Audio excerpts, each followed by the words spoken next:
What was your count for Mr. Pete Burke?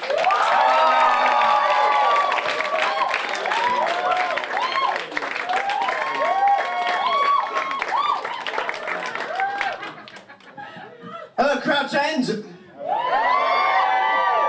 I'm Pete Burke, and I'm Britain's first Asperger's stroke dyspraxic comedian. When I first heard Asperger, I thought, I am not having that. Something big, brown and steaming between two white buns. No thanks. I went to a special school, and this doctor told me that I was dyspraxic. I thought that meant that I was Eastern European.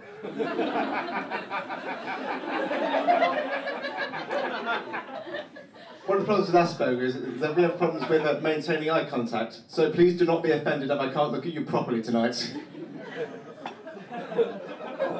Don't laugh, they'll take away my disability benefit.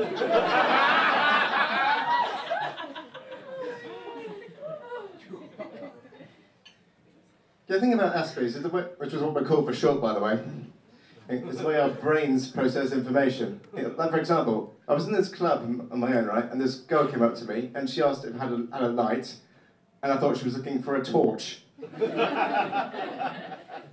I thought, what was she looking for a torch for? Why does she need one?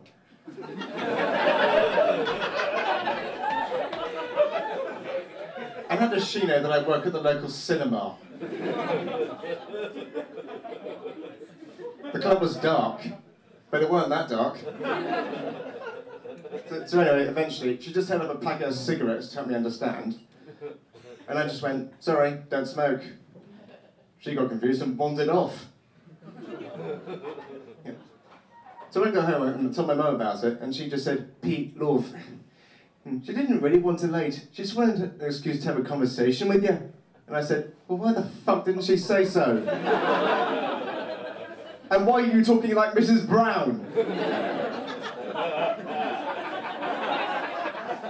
It's you non-Aspergers that have messed it up with all your non-verbal conversations and not saying what you really mean. You're the ones with special needs.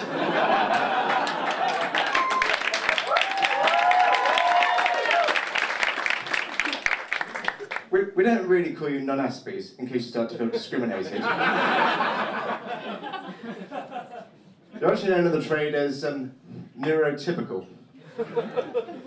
Or as we say at primary school, normalies. My teacher's idea, not mine. So it's her fault that you sound like Harry Potter characters. So how do you work out if someone's on the spectrum? Well, they do this in testing for something called empathy. Whatever the fuck it is. And apparently, we Aspergers ain't got it. It's like, for example, in my head, this is the best routine you'll hear tonight, but you won't be able to tell. You can imagine what another person's thinking, but like, for example, some of you guys might be thinking, when is Pete going to stop gassing and do some jokes? But I wouldn't know you were thinking that, would I? And I wouldn't care. That's the best bit.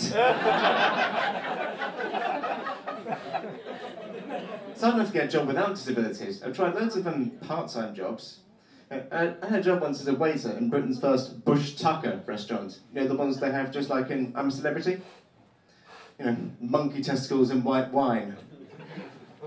Wild locusts dipped in honey.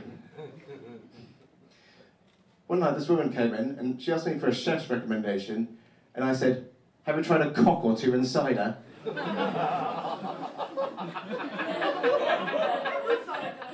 That's when it really kicked off. Saturday Night and Casualty, which is pretty likely to be closer to an acting career as I'm going to get. The thing about Asperger's is that we're really crap at lying. Like, for example, I was working in this clothes shop once, and this big fat bloke came in, and he asked me if I knew where the tracksuits were, and I said, yeah, but why would you be interested? That was the end of my retail career. Relationships are hard though. I've not had a girlfriend for ages. It's more sad than that.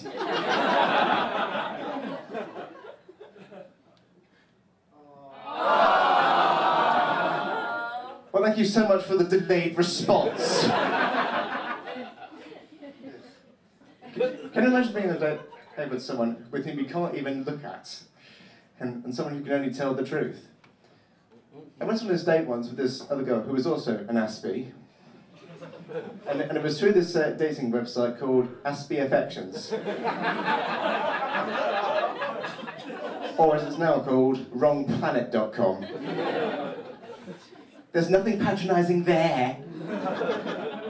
Yes, so anyway, I was on the date, and the moment seemed right for the kissy bit, except our eyes didn't meet.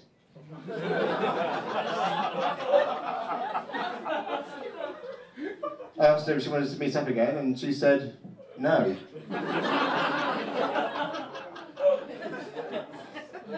I asked her, why? And she said, because you look like Keith Levin Jr. And I just went, yeah, well, I'm only here because my mum made me.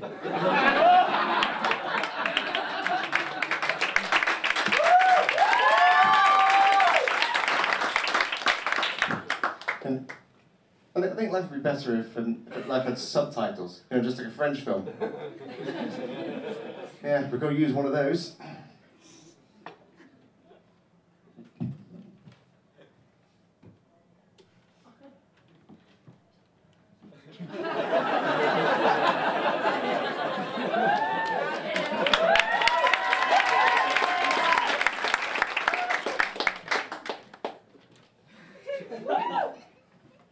Okay, you've been a good audience. Now,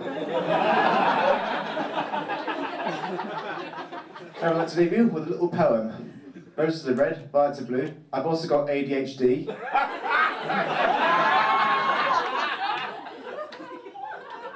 Thank you, good night.